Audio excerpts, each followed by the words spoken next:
Take us into the world after the election for a moment. If a Muslim Brotherhood party wins this election, is there room still in that Egypt for you? We will fight till the end.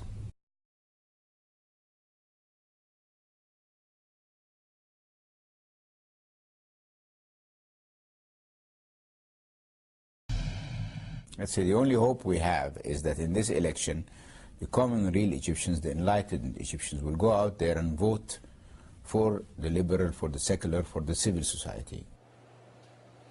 Naguib Sawiris is one of Egypt's richest, multi-billionaire involved in everything from cell phones to hotels.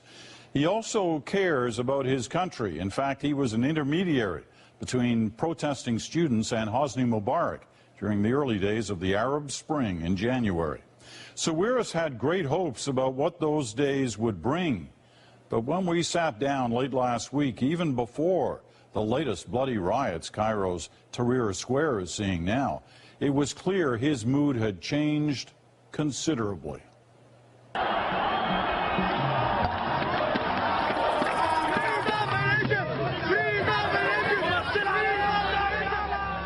It's been 9 months since the new Egypt was born, and we were used to in those days seeing you looking very optimistic, excited, eager, smiling.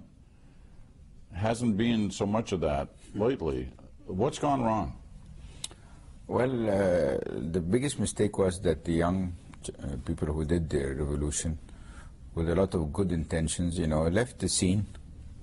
And the scene was then hijacked by religious activists, I want to call them extremists. All the good notions, the good principles, the fight for freedom and let's say the happiness of getting rid of a dictatorship now is compensated by the fact that we are worried from a new type of dictatorship, a religious one, So there is no more smiling, I would say.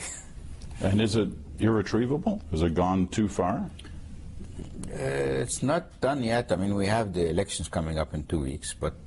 you don't sound very optimistic about it. I can't be. You can't be here because, if you take the mathematics, I mean, we're all the liberal parties, we are newly born, 6 months old, and we're getting into a fight against a coalition of religious forces that have been in preparation for that day for 8 years. They are well organized, well funded from Qatar and Saudi Arabia.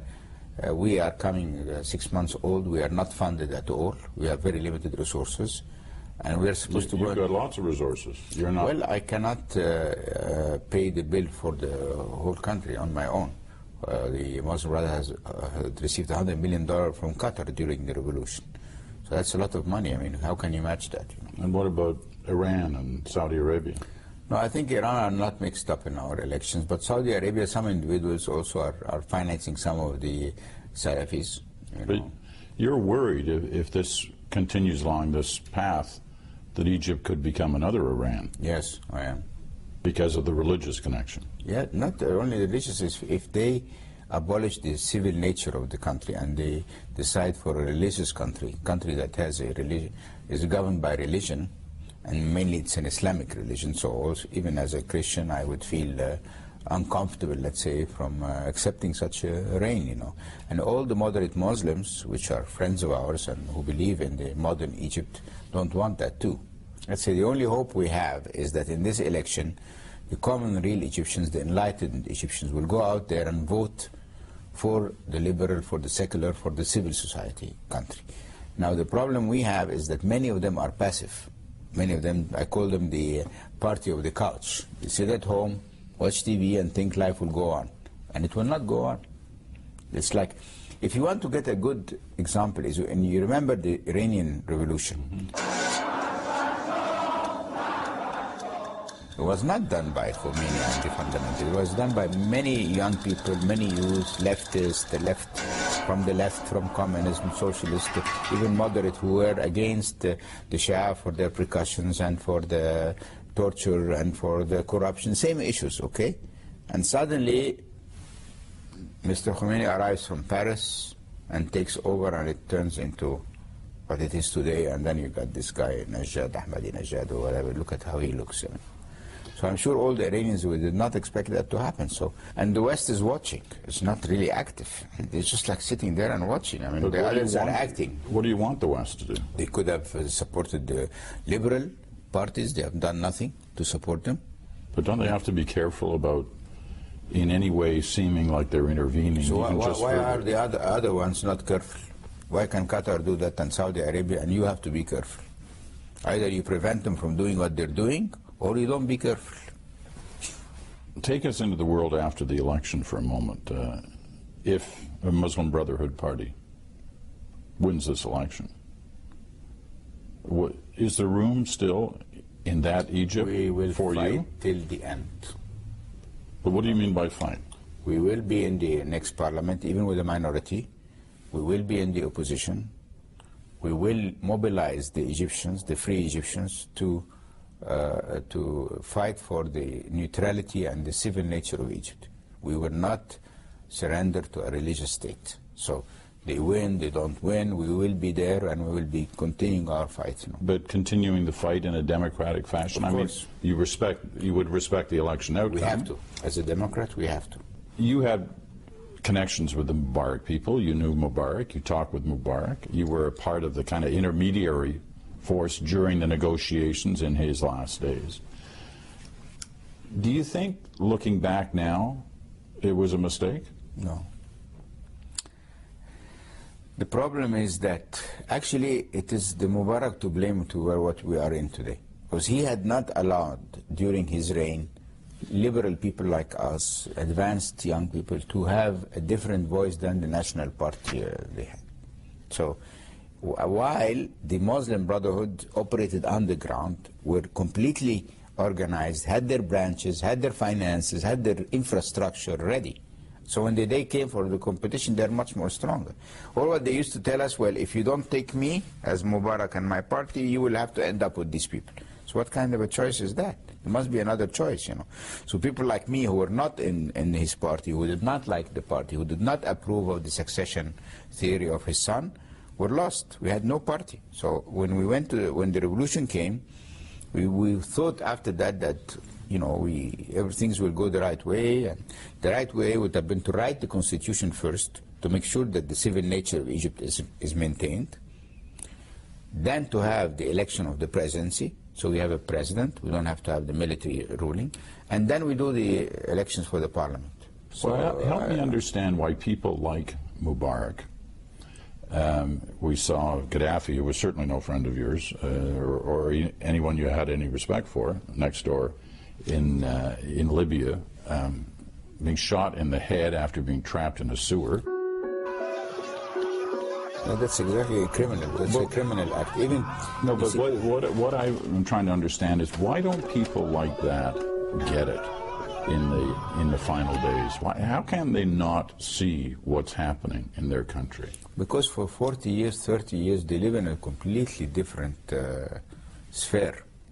Everybody's scared from them. Everybody smiles in their face. Everybody does whatever they tell them, even if it's wrong.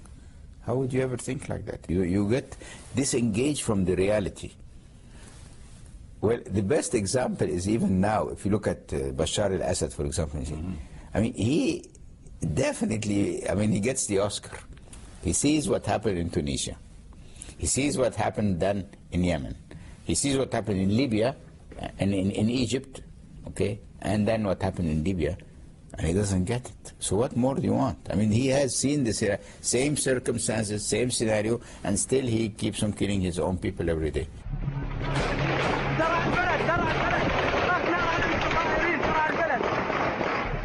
Will it be the same outcome?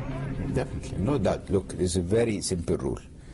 The minute the blood of your people has been spilled on the ground, you're finished.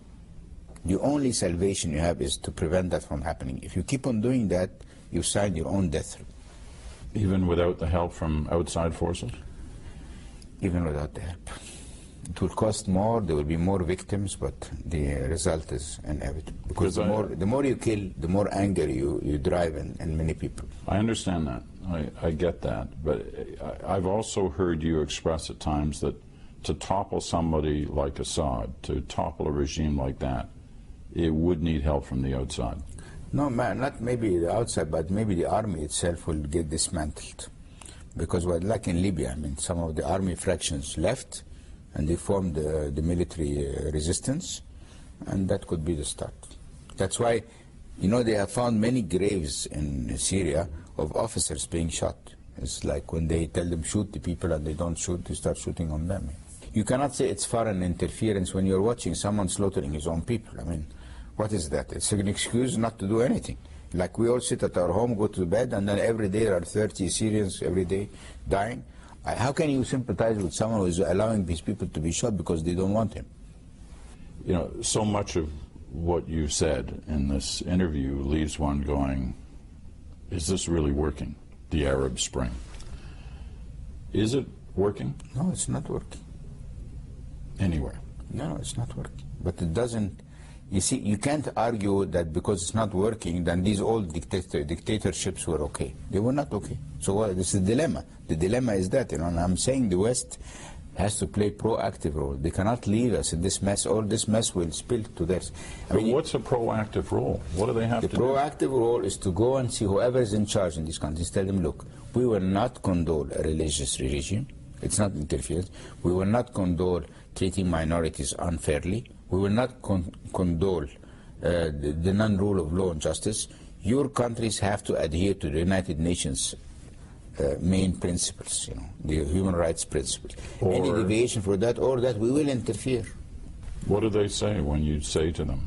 Because I know you talk to governments, Western governments.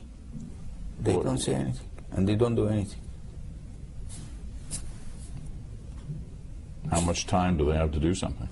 Not very much time. Too little, very little time.